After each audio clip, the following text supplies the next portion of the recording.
Gracias. Qué ritmo las chicas traen, ¿eh? Arrancamos bien, bien arriba. Un feliz sábado para todos.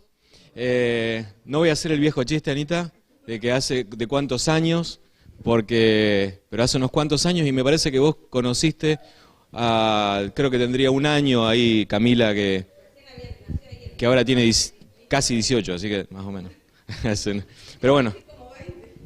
Sí, casi por ahí. Pero bueno, tenemos hermosos recuerdos ahí de tu familia y de los chicos ahí. La Connie era bien chiquita, aunque no lo crean, alguna vez fue chiquita, ahora es más alta que yo mismo. Bueno, qué lindo es poder abrir la iglesia nuevamente, ¿o no?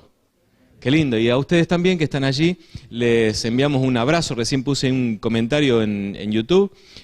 Tenemos unas 40 conexiones en este momento, 39 vi recién, 40, así que si calculamos que por cada conexión hay entre 2 y 3 personas, podemos decir que estamos ahí en unas por lo menos 80 personas que seguramente están ahí conectados, así que les mandamos un feliz sábado. Si se animan, no entrarían, no sé si entran todos aquí con el distanciamiento el próximo sábado, pero hay más lugar todavía y aquí somos poco más de 30, conté, así que somos una iglesia hermosa de en torno a 120 personas hoy en Olivos. Así que es lindo, es bueno reunirse, ¿o no? Claro que sí, la iglesia online es maravillosa y el encuentro es irreemplazable, ¿no? Yo siempre pienso esto de un matrimonio. Si fuera solo por Zoom, imagínate, o solo por YouTube, no sé si funcionaría. O capaz que en algunos casos funcionaría mejor que lo de todos los días, ¿no? Pero bueno, no nos vamos a meter en esos líos. Pero la iglesia pasa lo mismo. Funciona, pero cuando nos encontramos, todavía tenemos esa capacidad de encuentro. Y aunque sea un pequeño puñetazo, ¿no? Un pequeño ahí golpe de puños, también está bueno en ese contacto personal. Muy bien, vamos a agradecer a Dios por este sábado hermoso que tenemos. Una bendición tener este sol. Creo que vamos a tener un día un poquito más cálido de lo que tuvimos en la semana, que fue una semana bien fría. Así que los que se animen a ir hoy a ir al río, ¿quién es el que le gusta el río? ¿Quién dijo? ¿A vos te gusta el río? A mí también. El solo hecho de ver agua ya es maravilloso. Alguna vez, algún sábado, próximamente, tendremos capacidad de ver otro río, que brota ¿de dónde? Del trono de Dios. Y nos reuniremos, como dice aquel famoso himno, ¿no es cierto?, ahí junto al río, ¿no? En las márgenes del río, en la Santa Ciudad. Bueno, ¿cuántos están siguiendo alguna noticia? ¿Vieron, escucharon algo acerca de lo que está ocurriendo hoy, en este momento, en esta semana, el acontecimiento mundial, espectáculo deportivo más importante del mundo? Tokio 2021. Iba a ser en 2020, pero se transformó en 21. Todo fue postergado. Y el acontecimiento de la semana quizás fue que la gimnasta más esperada, o una de las artistas que iba a ser, digamos, digo artista porque realmente tiene parte de arte, no solo es deporte, la gimnasia artística, más esperada se retiró. Hablamos de una norteamericana, Simone Biles, que realmente es una maravilla lo que hace, va a decir, pero más bien lo que hizo en Río, en las Olimpiadas pasadas. Ganó, si no recuerdo mal, 3 medallas de oro. Impresionante, dando unos saltos, unos acrobáticos y, bueno, toda una serie de pruebas. Sin embargo, se retiró por problemas psicológicos.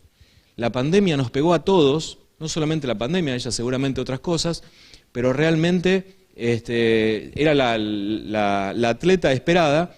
Y la nueva figura se llama Sunisa Lee. También es norteamericana, pero proviene de una familia de origen chino. Vamos a decir chino, pero en realidad es una especie de tribu que se llaman los Hmong. Es una comunidad asiática que vivieron por siglos en China, pero en realidad después se mudaron a Laos y la familia de Sunisa llegó a Estados Unidos y ya hace muchos años que viven allí. Y ella se transformó en la nueva medalla de oro de gimnasia artística en en una serie de pruebas, son básicamente 4 pruebas, llamados All Around, donde tienen que, bueno, hacer las barras paralelas asimétricas, es esa barra finita de unos 10 centímetros, donde es un espectáculo el equilibrio que hacen, bueno, la prueba de salto. Lo interesante de Sunisa, esta joven de 18 años que ganó la medalla de oro, es que, bueno, básicamente es una familia expatriada, son inmigrantes, que logró acceder a la universidad y a poder, digamos, empezar esta disciplina de ejercicios. Su madre es una empleada de salud, su padre un soldado retirado. Hace un año atrás el padre tuvo un accidente y quedó paralítico de la mitad del cuerpo, un poquito menos del cuello hacia abajo, y fue un golpe duro para ella. No sabía si iba a poder enfrentar esto, la presión que significa, el problema. Sin embargo, se sobrepuso y aún desde un hogar muy humilde, muy pobre, pero logró llegar a ser una gimnasta olímpica y ahora tener la gloria de los Juegos Olímpicos en una de las disciplinas reina, como es la gimnasia artística. Y esto me lleva a pensar en la Biblia, a otros o a otras migrantes que tuvieron que transitar por diferentes dificultades de la vida. Sin embargo, a pesar de todo eso, podemos ver que Dios estuvo guiando los acontecimientos. ¿Tienen sus Biblias? Si tenés tu Biblia ahí en tu casa, donde quiera que estés, capaz que estás en el living de tu casa, en la cocina, no sé, en la habitación, en algún lugar, te invito a que, sea a través del papel o a través de algún formato electrónico, celular, tablet, puedas buscar un libro realmente asombroso, espectacular de la Biblia, una de las historias más lindas que ha inspirado varias películas incluso, el libro de Ruth. Si ustedes tienen la amabilidad de buscar conmigo el libro de Ruth, vamos a leer a partir del capítulo 1, vamos a leer algunos versículos y a ver esta historia también de una familia migrante, como tantas otras que tenemos en Argentina en la actualidad, que han llegado de varios otros países. Algunos quizás se estén arrepintiendo de haber llegado quizás no en el mejor momento de Argentina, y muchos de ustedes probablemente los que estamos acá, y algunos que están allí también, online, descendientes de familias migrantes, sean los grupos mayoritarios de Argentina, como españoles, italianos, y otras nacionalidades, y sin embargo podemos ver que a lo largo de la vida de cada persona Dios va guiando los acontecimientos con un propósito salvífico. ¿Se animan a que leamos juntos? Miren, vamos a leer capítulo 1, pueden buscar allí en sus Biblias, en el versículo 1 también, leo en Nueva Versión Internacional, dice la palabra de Dios: en el tiempo en que los caudillos gobernaban el país, hubo allí una época de hambre. ¿Cuál era el tiempo que gobernaban los caudillos? ¿Se acuerdan? O sea, antes de los reyes, antes de que viniera Saúl, antes de que viniera David y la monarquía. La época de los jueces, dice la Biblia, que era una época, aunque había jueces, pero podemos decir que reinaba una especie de estado anárquico, especialmente en lo espiritual, porque dice, cada cual hacía lo que bien le parecía. Y espiritualmente había idolatría. Vemos el caso de Gedeón, que un día se levanta en ira, por ejemplo, Gedeón, que después llegó a ser un juez de Israel, y empieza a destruir ídolos. Y el pueblo de Dios ahí tenía invasiones de los filisteos, de los moabitas, de los países vecinos, precisamente porque cuando caían en la idolatría, se olvidaban de Dios, entonces es como que Dios decía, se apartaba, se alejaba un poco y decía, a ver muchachos, ¿a dónde los va a llevar Baal? ¿A dónde los va a llevar Astarte? Y todo el panteón de dioses que había en aquella época. Y entonces, cuando venían los filisteos, venían los países vecinos, les quitaban la comida, los atacaban, en ese momento entonces ellos decían, vamos a volver a Dios. Y ahí Dios levantaba un caudillo, un juez, que los hiciera volver no solamente al orden del país, en lo que refiere, ¿no es cierto?, a las leyes y demás, sino también a la visión espiritual de Israel como pueblo de Dios, que surgió con Abraham, el pueblo del Señor. Y en este tiempo dice que había hambre en Israel, había hambre. Ahora, si ustedes recuerdan, Dios no los sacó de Egipto para que ellos fueran a un país de hambre. Cuando Dios les promete ir a la tierra de Canaán, ¿cómo se las presenta? ¿Cómo era la tierra de Canaán? Una tierra que fluía leche y miel, o sea, una tierra próspera, ideal para la siembra, ideal para la ganadería, especialmente en la zona central de la sierra de Judá, pero también tenían unos valles muy fértiles, hacia el centro norte del país sobre todo. Una tierra muy, muy buena para habitar. ¿Se acuerdan? Podemos recordar ahí con Abraham, Lot, eligiendo los mejores pastos para los extensos ganados de miles de cabezas que tenían. Pero ahora había hambre. Ahora, es curioso, porque en el mismo versículo, leímos la mitad del versículo 1. Cuando seguimos leyendo, dice, entonces un hombre de Belén, de Judá, emigró a la tierra de Moab junto con su esposa y sus 2 hijos. Nosotros leemos, obviamente en castellano, leemos en Belén, pero si pudiéramos leer en hebreo, ya notaríamos en el mismo versículo 1 una especie de paradoja. Es un guiño que nos hace el autor que escribe Ruth, porque nos dice, había hambre en la tierra de casa de pan. ¿Dónde dice casa de pan? Bueno, Belén. Belén quiere decir casa de pan. En hebreo sería Bet Lehem, casa de pan. Había hambre en casa de pan. Esto es una ironía bíblica. Tal cual como la de Abraham, cuando, de paso, ¿recuerdan qué quiere decir Abraham? Padre de multitudes, pero ¿qué no tenía? Ni siquiera un hijo. Y era el padre de multitudes, padre de pueblos, pero no tenía hijos. Y ahora hay hambre en casa de pan. Son esas finas ironías bíblicas que nos adelantan desde el primer versículo de un libro que algo no anda bien, tiene que ver con la espiritualidad de Israel, pero que la historia no empieza bien, pero va a terminar bien. La historia no empieza bien, pero va a terminar bien. Y acá nos dice también que este hombre se llama, versículo 2, el hombre se llamaba Elimelec, su esposa se llamaba Noemí, sus 2 hijos Malón y Quilión, todos efrateos de Belén de Judá. Cuando llegaron a la tierra de Moab, se quedaron a vivir allí. Elimelec significa Dios es mi rey. Melec es rey. Eli viene de él, Dios. Dios es mi rey,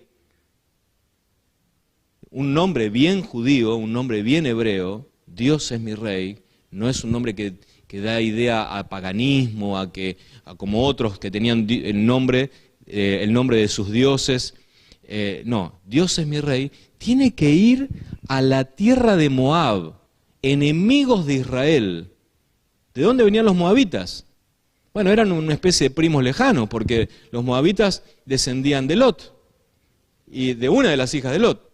Y cuando los israelitas venían de Egipto y tenían que entrar a la tierra prometida, le pidieron permiso a Moab para pasar. ¿Y qué le dijeron los moabitas?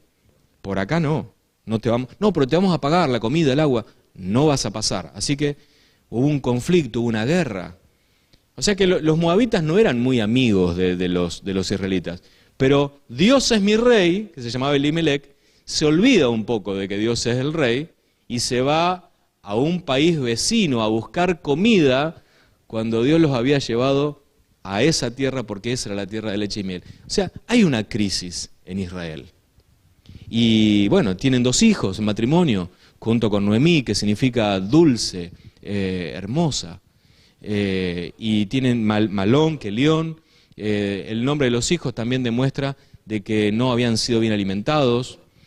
Uno significa enfermizo y el otro, Quilión, significa desfallecer. Cuando no hay una buena alimentación desde entrada, vienen problemas de salud. Los problemas de salud se van a agudizar cuando vayan creciendo, porque finalmente esos 2 jóvenes van a morir. Pero primero se van a casar. Se van a casar con Ruth y con Orfa. Y acá empieza otros dramas de la familia de de Noemí en este caso, ¿no? Porque primero se muere Elimelec, después se mueren los dos hijos. Y esta señora dulce, agradable, que se llama Noemí, ahora se queda viuda. La peor tragedia para una mujer en una sociedad patriarcal, donde no hay ANSES, donde no hay pensiones de viudez y donde no hay seguro de desempleo ni de ninguna cuestión social para que ella pueda sobrevivir, a menos que tenga hijos. Si tiene hijos puede sobrevivir, pero si no tiene hijos, la viuda se queda en la calle. Pero si a la viuda se le mueren los hijos, ¿qué pasa? ¿A quién recurre? En un país extranjero se quedaba en la nada, una crisis tremenda. Y entonces, ahora lo único que tiene son 2 nueras, pero no es mucho en aquella época tener 2 nueras. Encima 2 nueras que no comparten su fe, porque son moabitas. Viven en una tierra de alto paganismo. Algunos recordarán por ahí que los moabitas hacían sacrificios humanos, sacrificaban niños, sus niños los sacrificaban al dios Moloch. O sea que la situación no es nada buena, pero si ustedes avanzan, y los invito a que lean en sus Biblias conmigo, allí en el capítulo, seguimos en el capítulo 1, a partir del versículo 9, Noemí le dice a las 2 nueras, queridas hijas, les dice, que el Señor les conceda hallar seguridad en un nuevo hogar al lado de un nuevo esposo. Chicas, vayan a casarse y formen familia, porque yo ya soy bastante desgraciada y no les puedo ayudar en nada. De nada sirve que yo sea desgraciada y ustedes también. Yo soy viuda, ya no puedo tener más hijos. Pero ustedes son viudas jóvenes, pueden casarse de nuevo. Así que la desgracia sea solo para una, no para las 3. Así que las anima a volver a formar una familia con otra persona, en otro lugar. Y le dice el versículo 12, vuelvan a su casa, hijas mías, váyanse. Yo soy demasiada vieja para volver a casarme. Y aún si abrigara esa esperanza, y esta misma noche me casara y llegara a tener hijos, ¿los esperarían ustedes hasta que crecieran?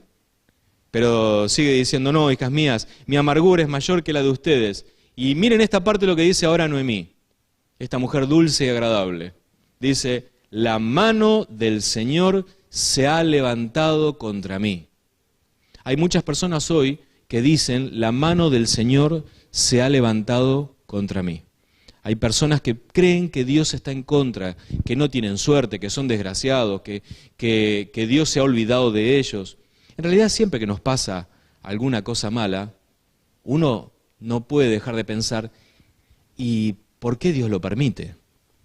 Le pasó a Habacuc cuando se preguntaba, ¿por qué, Señor, permites que los violentos ganen, que los injustos, que los corruptos les vaya bien y que a nosotros los hijos de Dios nos vaya mal?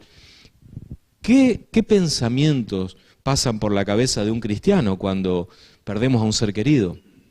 No sé si es probable que a alguno de ustedes le haya tocado en este año y medio de pandemia que llevamos, quizás perder algún ser querido, algún familiar directo, alguno no tan directo, algún amigo, algún conocido, gente que queremos mucho. Yo creo que todo el tiempo, cada semana nos golpea una mala noticia con la sorpresa de algo así. Y uno no somos humanos y no dejamos de pensar a veces, ¿por qué, Señor? ¿Por qué lo permites? ¿Dónde estás? Y eso es lo que pensaba Noemí.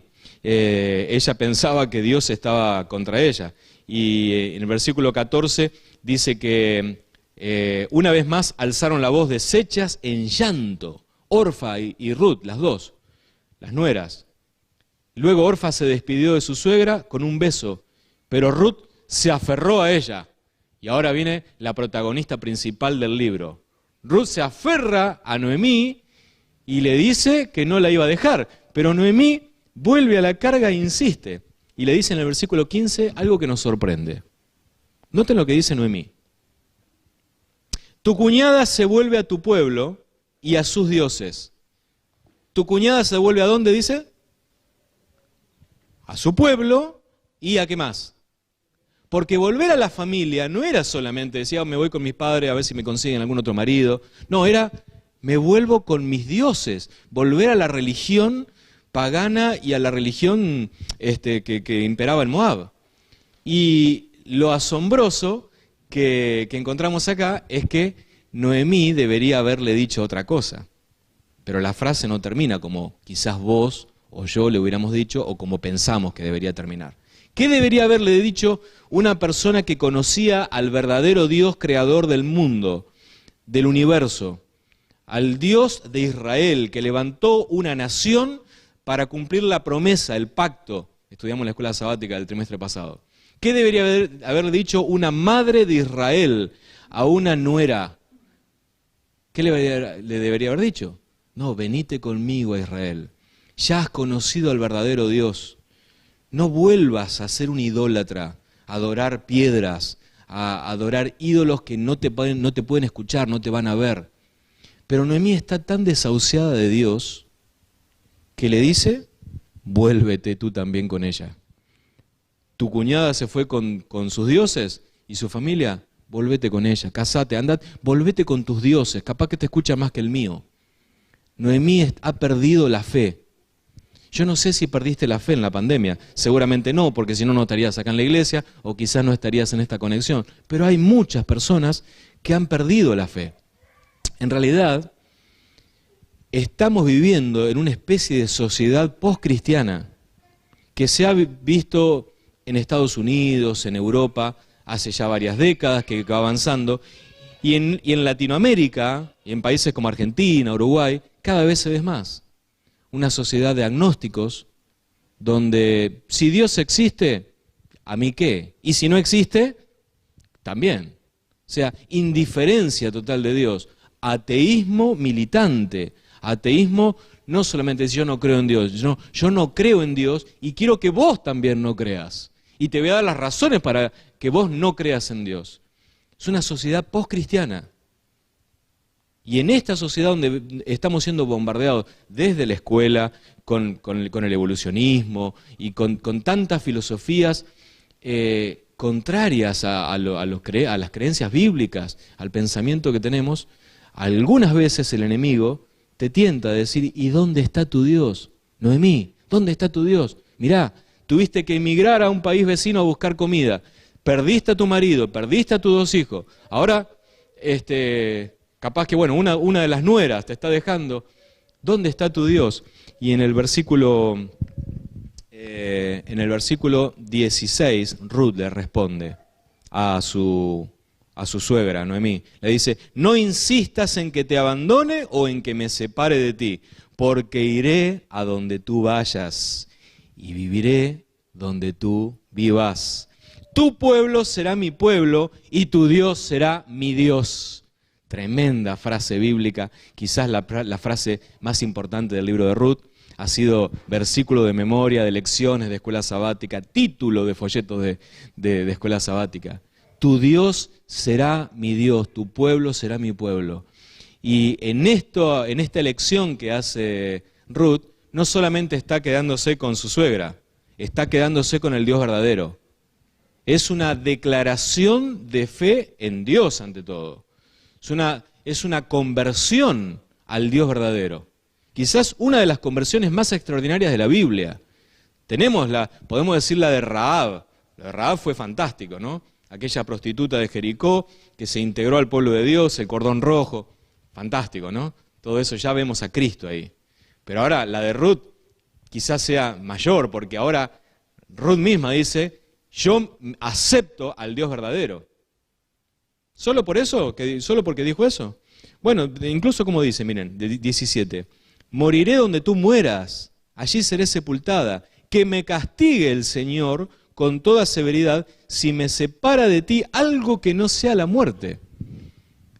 Bueno, tremenda declaración de fidelidad en Dios, en los deberes sociales y familiares.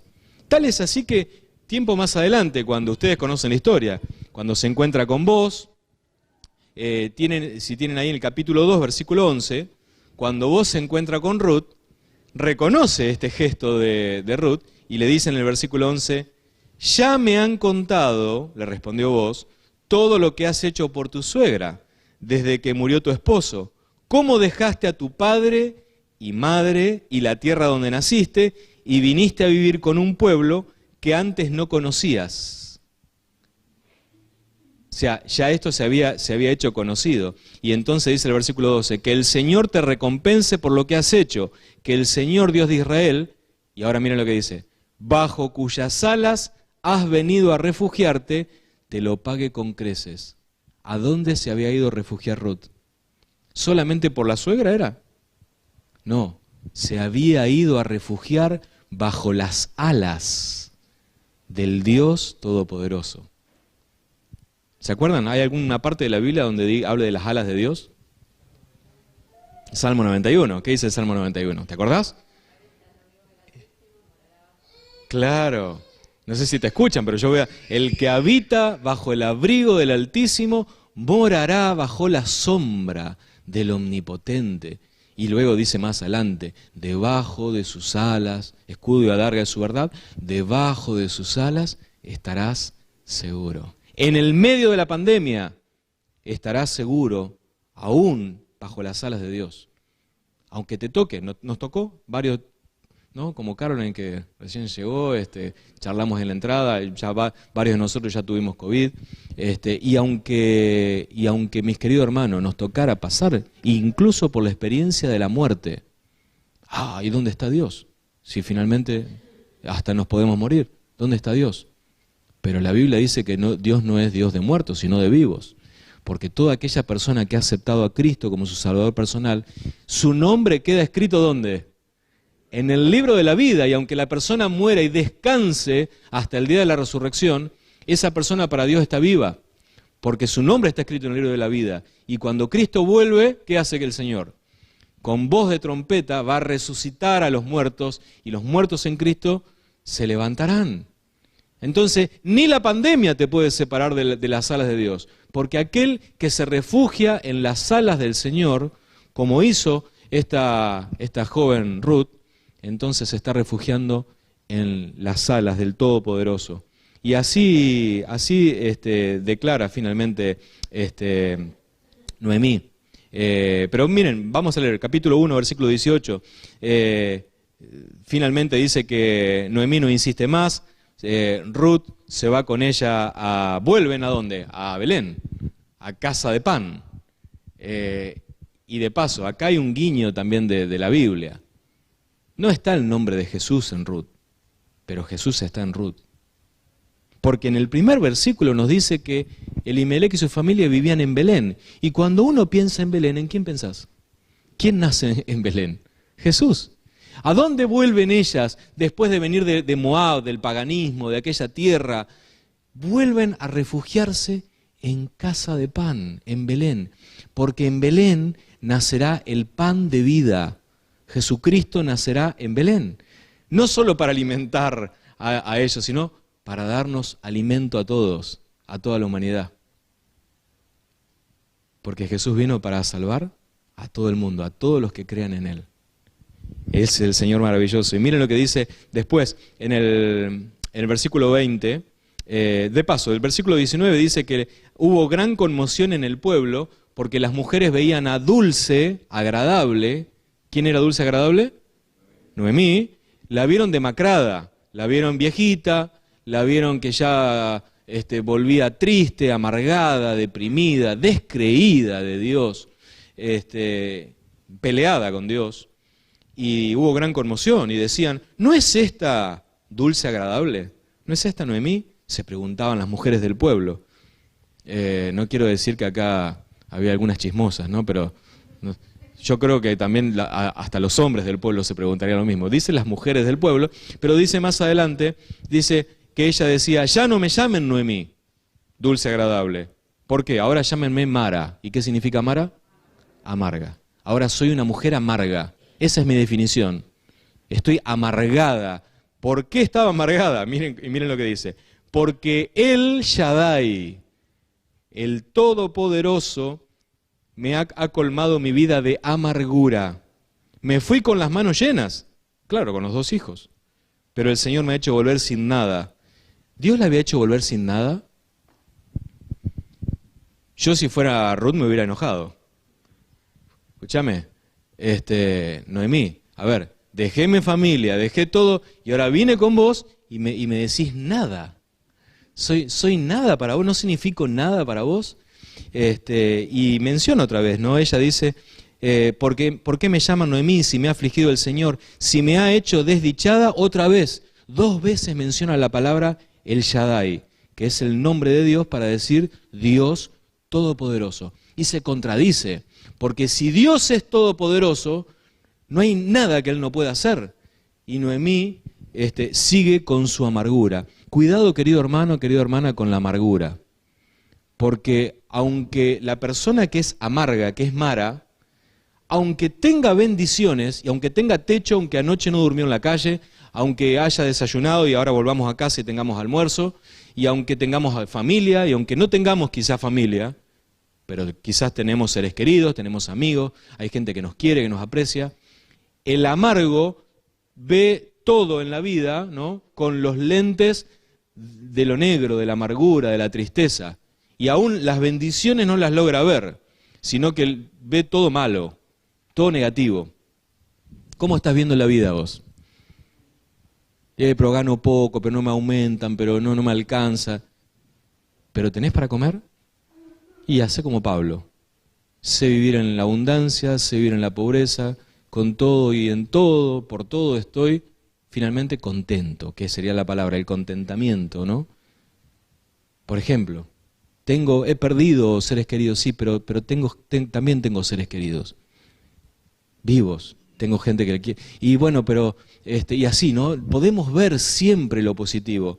Ella no lo había visto, pero cuando uno avanza, si vamos a la parte final del libro, capítulo 4, si uno avanza y mira cómo termina esta historia maravillosa de la Biblia, en el capítulo 4, en el versículo 11, dice que los ancianos y todos los que estaban en la puerta de la ciudad respondieron: somos testigos, que el Señor haga que la mujer que va a formar parte de tu hogar sea como Raquel y Lea, quienes juntas edificaron el pueblo de Israel, que seas un hombre ilustre en Efraín y que adquieras renombre en Belén. Le dicen en la puerta de la ciudad, el lugar más importante de la ciudad, donde se celebraban los pactos, donde se hacían los contratos, le dicen a vos, que seas un hombre de renombre, y de hecho que lo va a ser, porque va a ser antepasado del rey de Israel, del rey más importante que haya tenido Israel, que es el rey David. Podemos decir Salomón, pero en realidad es David, porque Dios le hace una promesa a David, el trono de David va a ser para siempre. ¿Y a Jesús cómo le llaman? ¿El hijo de quién? De David.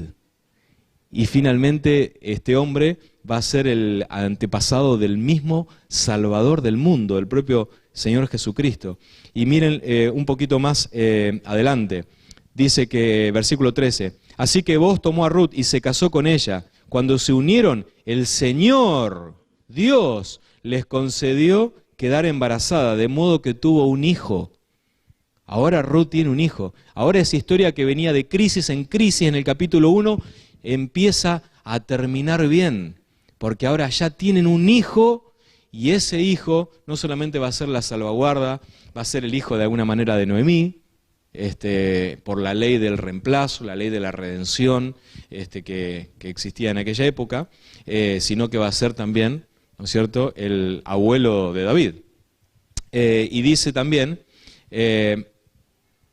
versículo 14, las mujeres le decían a Noemí, alabado sea el Señor que no te ha dejado hoy sin un, ¿qué?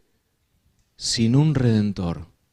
Alabado sea el Señor que Dios te ha dado un redentor, Noemí. Dios te ha dado un redentor, Ruth. Y mi querido hermano, Dios nos ha dado un redentor. ¿Qué tiene que ver la historia de Ruth con nosotros? No estaríamos acá sin Ruth. Si Ruth no hubiera dicho en aquella época, tu pueblo será mi pueblo y tu Dios será mi Dios, bueno, Dios se lo hubiera ingeniado igual, ¿no es cierto?, para que nazca Jesús. Pero porque ella dijo eso, el Señor Jesucristo es descendiente de Ruth y de vos. Y el Señor cumple la promesa de enviar un Redentor. Y lo elige hacer de la manera menos pensada. Lo elige hacer de la familia de Rahab, ¿sí? Jesús es descendiente de Rahab, de la prostituta de Jericó. Jesús es descendiente de una moabita, descendiente de Lot y de sus hijas, y de la manera más pensada el Señor va guiando la historia, y en 4 capítulos de un libro maravilloso como el de Ruth, podemos ver de que Dios no está ausente. Y aunque haya personas como Noemí que ven todo mal y ven todo amargo, triste, y capaz que estás pasando por un momento así, capaz que estás pasando por un momento de tristeza, de angustia, donde las cosas no te están saliendo bien como pensabas, pero aún así, el Shaddai, el Dios Todopoderoso, está detrás de esta historia tejiendo los hilos para que todo tenga un final feliz. ¿Amén? Ruth es la Job en femenino. Job no conoce todo lo que está ocurriendo detrás de su vida, pero Dios está guiando todo para que todo tenga un final feliz. Yo no sé cuándo va a terminar la pandemia. Me encantaría saber que pronto no vamos a andar más con estos barbijos, ¿no es cierto? Y que ya vamos a tener normalidad. Nos gustaría. Pero aún, si se terminara la pandemia, nosotros podemos saber que todavía este mundo no va a ser el cielo. Todavía tenemos droga, todavía tenemos asesinatos, robos, miseria, ahora falta de agua, crisis hídrica como nunca en Argentina y cosas. Todos los días nos sorprende una mala, ¿no? Porque aunque se termine la pandemia, el cielo es nuestro hogar. Como adventistas creemos que la mayor esperanza que tenemos es la venida del Señor para terminar con todos los problemas. El Todopoderoso está detrás. Y aunque Ruth, Noemí, vos, yo, no podamos ver todas las cosas que Dios está haciendo, Dios guía la vida y las familias de los que migran, de los que están en duelo, de los que padecen hambre, de los que padecen enfermedad, y todo con un propósito salvífico, porque tenemos un Redentor, porque hay redención en casa de pan, en Belén, porque Jesús nació en Belén y porque ese Redentor pronto viene. Y para terminar la historia, me gustaría leer los últimos versículos del libro de Ruth, donde dice el versículo 15, este niño renovará tu vida y te sustentará en la vejez, porque lo ha dado a luz tu nuera, que te ama y es para ti mejor que ¿cuánto? Que 7 hijos. Aunque Noemí decía, estoy sola, ¿no? No tengo nada. Pero si no se daba cuenta que Ruth era mejor que tener, ¿cuántos? 7 hijos, que 7 es el número perfecto, quiere decir que todos los hijos que puedas tener. Capaz que tenemos todo lo que necesitamos y vivimos renegando de los políticos, de esto, de la inflación, de aquello, de lo otro, y tenemos todo para ser felices, porque Dios nos da más que 7 hijos, más de lo que humanamente nosotros queremos.